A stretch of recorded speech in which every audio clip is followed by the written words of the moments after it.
an inn, and beside it, a humble little stable. Many animals lived in and around this stable. There was an elderly brown cow with a worried look in her soft eyes. Dear me, I've never seen the inn as crowded as it is tonight. I'm lucky to have this warm bed for myself. A pretty young goat who wanted more than anything to take over the cow's bed peeked in the doorway. You no longer give milk, old cow, so you don't deserve that bed. And the sooner the innkeeper turns you out, the better I like it. Oh, someday you'll be old like me and not able to give any milk. And you won't care for the thought of anyone taking over your soft bed. Nah, I'll worry about that when and if the time comes. Blackie, the innkeeper's dog, who had been sleeping in a patch of sunlight in the yard, woke up just then. Oh, are you two arguing again? Not at all, Blackie, but I do think Mrs. Cow should know what the innkeeper has in mind. Moo, have you heard something? I certainly have. Well, what is it, Mrs. Goat? Nobody keeps secrets here in the stable. All right, I'll tell you. I heard our master say that he has no more room in the inn, and if anybody else comes in tonight, he's going to offer them the stable. Oh, me.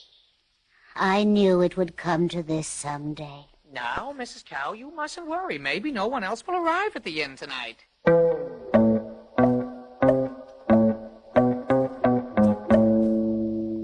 A huge ox, who was a guest in the stable while his master stayed at the inn, slowly shook his head. All day I've been pulling my master's cart along the road, and we passed many people on their way here to register for the taxes. There will be more guests tonight. You can be sure of that.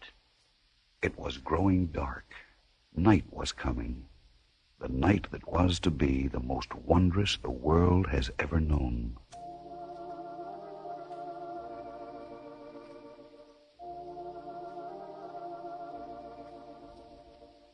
All the animals in the stable began to settle down. Two doves high up on the rafter closed their eyes and softly cooed each other to sleep. The old cow shifted herself on her bed of straw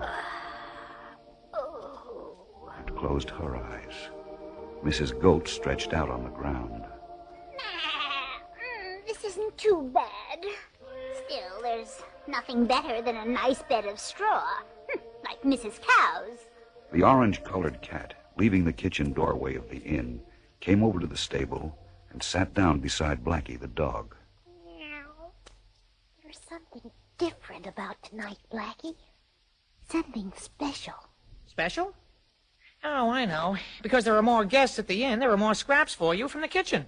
I must admit I'm well fed tonight, but that isn't what I mean. Well, what do you mean?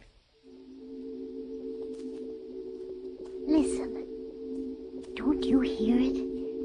Can't you feel it? There's something in the air, as if the whole world is waiting for it to happen, for something great to happen. Listen.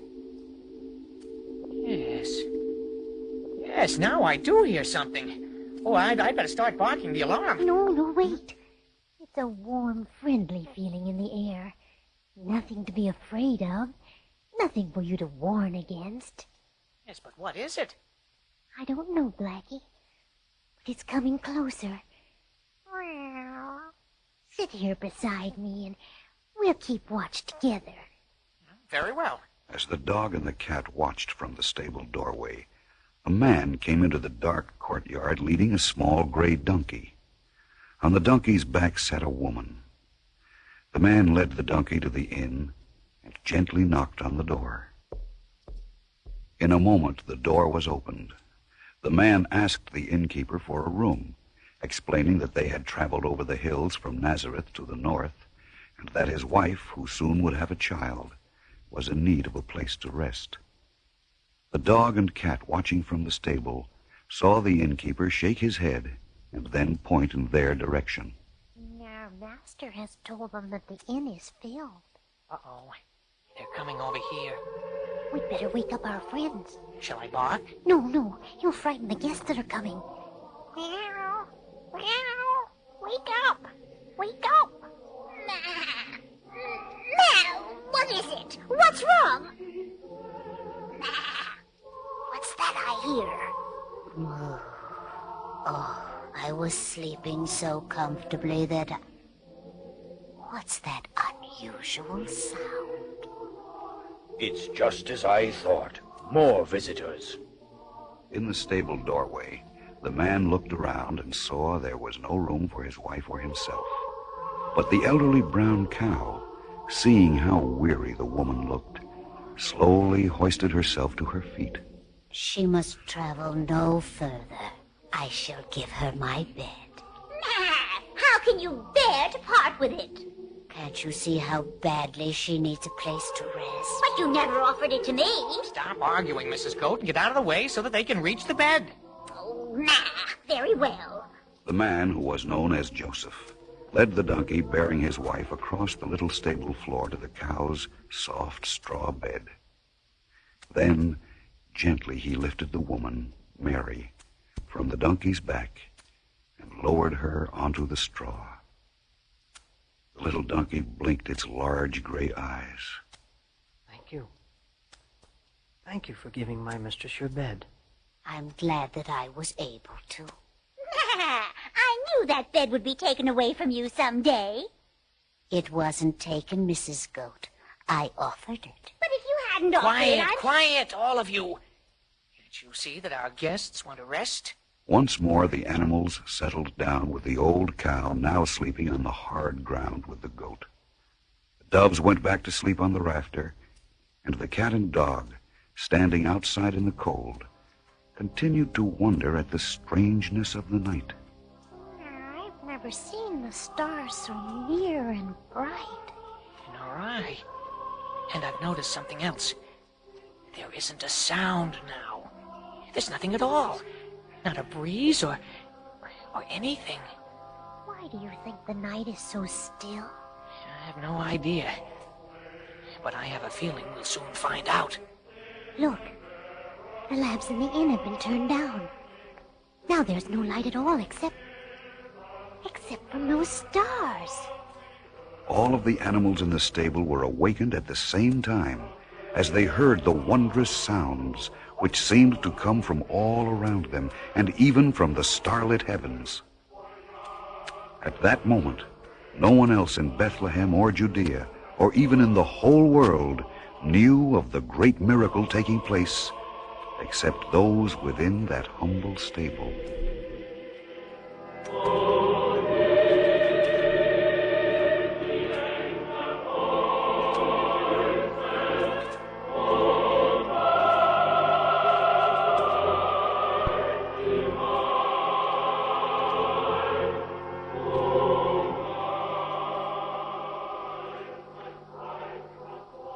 As Mary held the newborn babe in her arms, the old cow gently nuzzled the other animals. My manger can serve as a crib for the infant. But it still has some hay in it. What'll we have for breakfast? It doesn't matter. The hay will be a soft and sweet bed. You're very kind.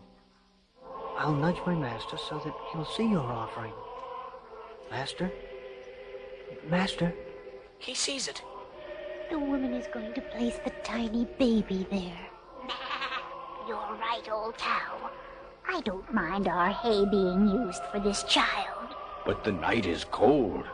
We must not let the babe feel it. Crowd close, my friends. Yes, we ought to keep the babe warm. As the doves cooed the tiny child to sleep, and the animals of the stable crowded close around the manger to keep out the cold of night, the dog and cat moved silently to the doorway, where they gazed up at the heavens. What is that up there? A star. The brightest, most beautiful star I've ever seen. Listen. The great star shining in the east was seen by shepherds keeping watch over their flocks. Angels appeared to them, telling of the miracle in the stable at Bethlehem. and the shepherds began to lead their flocks toward that holy place. In other lands, kings and wise men saw the star and knew what it meant. They mounted their camels, and carrying rich gifts of gold, frankincense, and myrrh, rode toward the east, following the great star. None of the animals in the stable slept that night. Instead, they provided a circle of warmth for Mary and Joseph and the tiny baby. With the star hovering above the stable, the first shepherd arrived, leading his flock.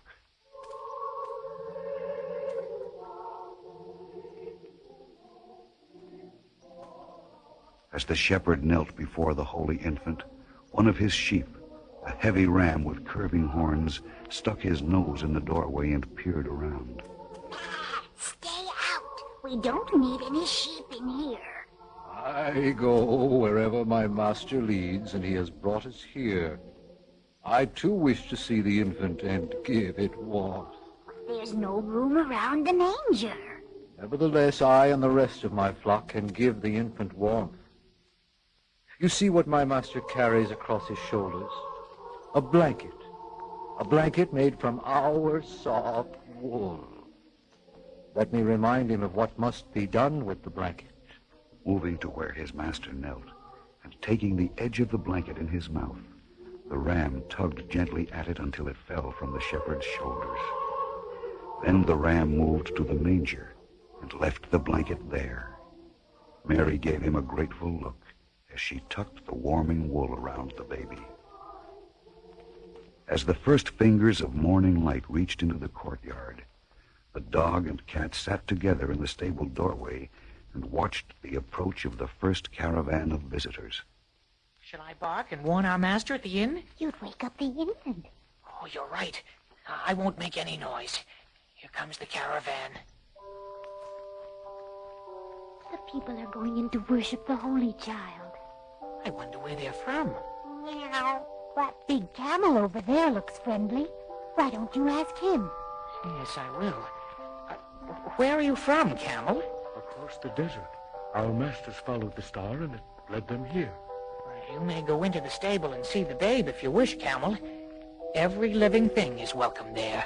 Oh, thank you, but we are so big and the stable so small. There's no room for us. Just standing outside here will be privilege enough.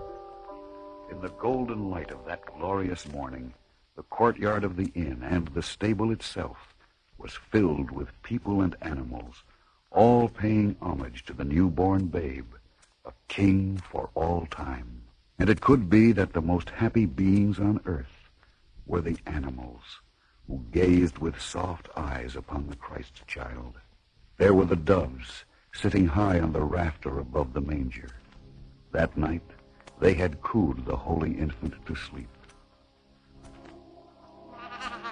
I had been looking forward to that hay for my breakfast, but I'm glad to go without it so that the babe may continue to sleep in the manger.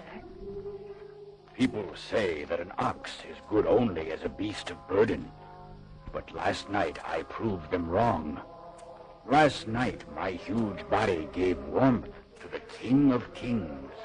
I too helped warm the babe.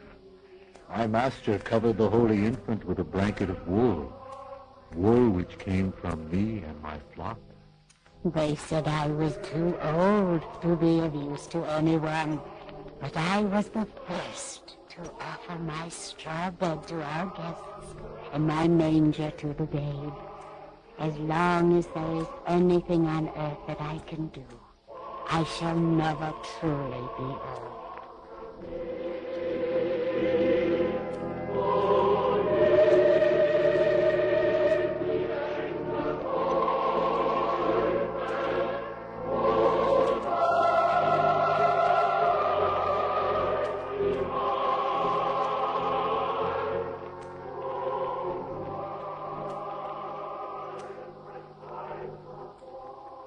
As for Blackie the dog and the orange-colored cat, they sat together over in a corner of the stable, where they were able to see not only all the visitors, but the newborn babe as well. Never again will our home here in the stable be the same, Blackie. I know. Nothing will be the same again. Anywhere in the world. And that's what happened long, long ago in that humble stable in Bethlehem on the very first Christmas.